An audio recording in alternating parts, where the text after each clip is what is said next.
Foi interessante você falar das relações homoafetivas. Elas, na prática, elas são muito diferentes? Elas são exatamente a mesma coisa, são os mesmos direitos. Oi, eu sou Jamile Bertrigil, coach de carreira, de vida e orientação profissional. E esse aqui é o Profissional Real. Hoje a gente entrevistou a Carolina Sigolini. Ela é advogada, especialista dos direitos da família. Você pode dar like, você pode assinar o canal se você gostar e você pode compartilhar essa informação. Não desiste no meio, não. Vai até o final, porque tem muita informação legal. Beijo!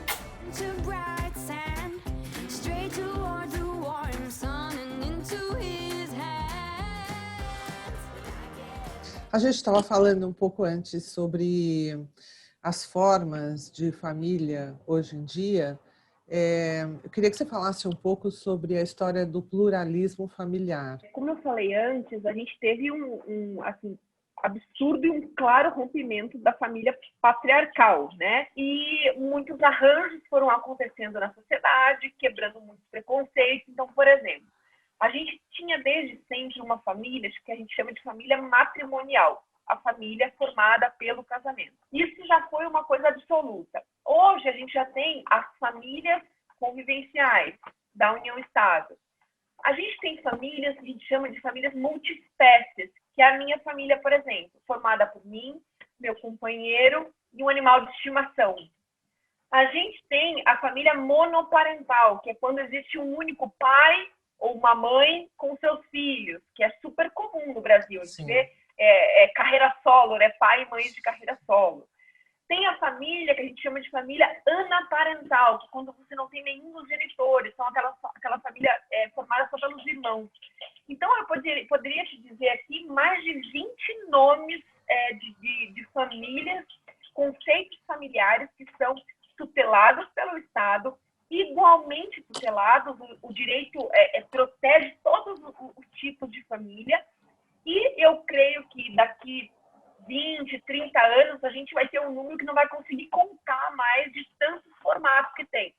A gente tem a família homoafetiva, formada por casais do mesmo sexo. Então, isso é o pluralismo, é não se ater mais a uma única coisa. Olha, a família é aquela família matrimonial. Casei com o casal hétero, casa na igreja, pompa, circunstância, tenho uma penca de filhos, e antigamente, quando nem era uma vontade da mulher, era porque tinha que ter filhos, tinha que casar, tinha que ter filhos. Hoje não, hoje você vê relações que não necessariamente precisam ter filhos, as pessoas não querem ter filhos hoje, não precisam ter filhos, não tem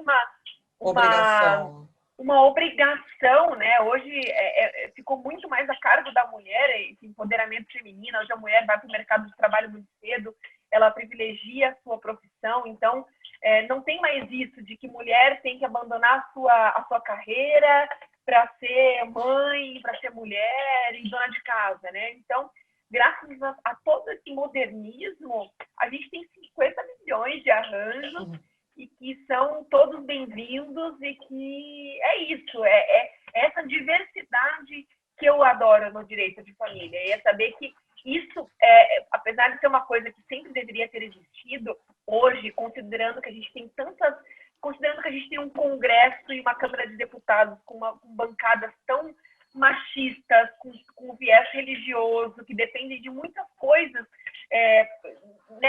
nesses setores para passar muita aprovação de lei, etc. O que a gente tem só baseado no costume e no aceite popular, eu acho que já é um avanço absurdo. Eu também acho. Eu sempre vi o direito de família, com todo respeito, como uma coisa assim bem jurássica, onde a gente não tinha muito movimento. Então, você não conseguia ir um pouco para a direita ou um pouco para a esquerda. Era uma coisa muito determinante. Era o que estava escrito e a gente não conseguia fugir disso, né? Foi interessante você falar das relações homoafetivas.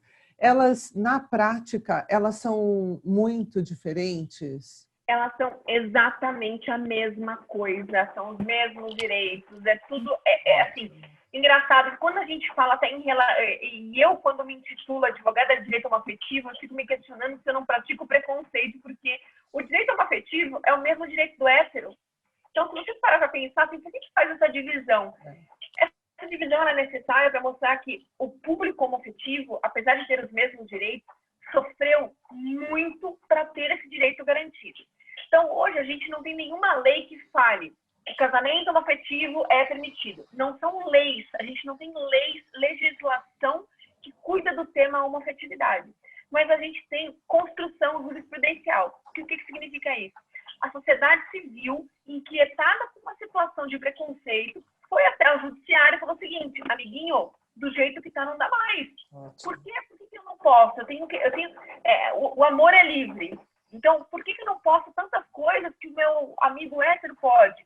E aí coube ao STF, Supremo Tribunal Federal, a regulamentar, apesar de não ser o papel do STF, o STF não faz leis, coube a ele dar uma interpretação, então ele deu uma interpretação muito abrangente no conceito do que é família, no conceito do que é o casamento.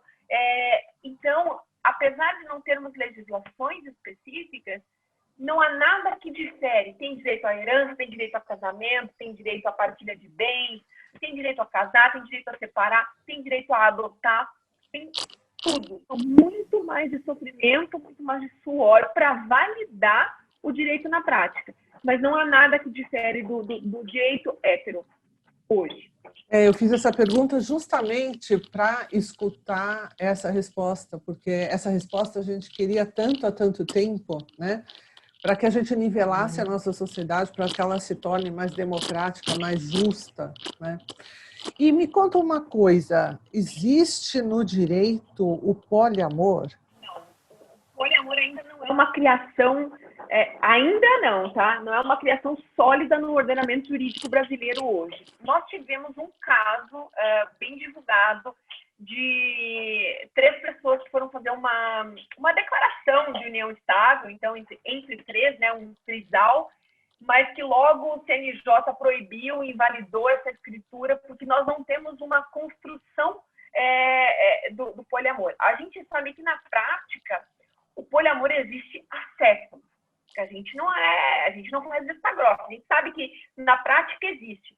Mas não tem nenhuma previsão legislativa, porque o próprio judiciário, o próprio legislativo, eles não sabem como tratar, na prática, partilha de bens, pensão alimentícia. Se uma das partes desse relacionamento falece, com quem fica a pensão, divide, não divide, é uma questão muito obscura ainda para o direito.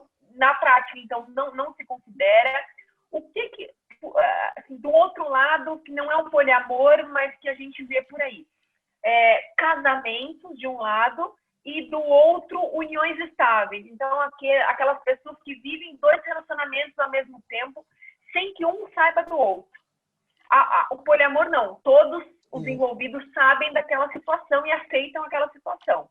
Então, não tem o poliamor regulamentado. Mas tem as uniões paralelas, que a gente chama, que é o fato de ter um casamento de um lado e uma união estável de outro, às vezes um em cada estado, e cada um não sabe entre si. Para essa situação, o direito sabe o que fazer. Ele reconhece igualmente os 2 institutos. Mas o poliamor hoje a gente não tem nenhum tipo de regramento. A gente não sabe o que fazer. Eu acho que isso é uma evolução, na verdade, né? Porque quando você falou de sociedade, a gente realmente não tem isso construído. Não é uma dinâmica simples e nem aceitável, né? Não é aceitável.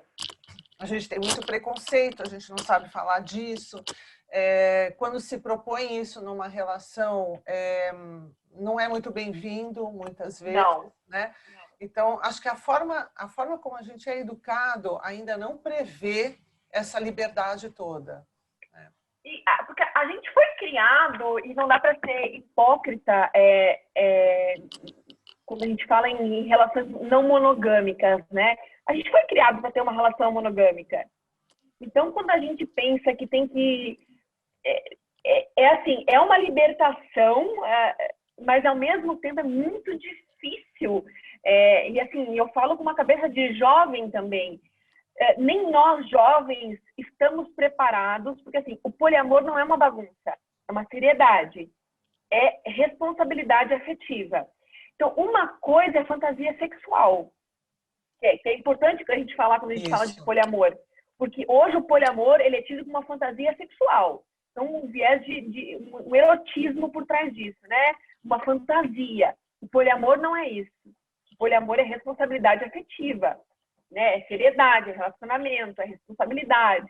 Então, nem o jovem, quando fala abertamente disso, muitas vezes ele não sabe do que ele está falando, porque ele não entendeu qual é o conceito de poliamor, de poliafetividade.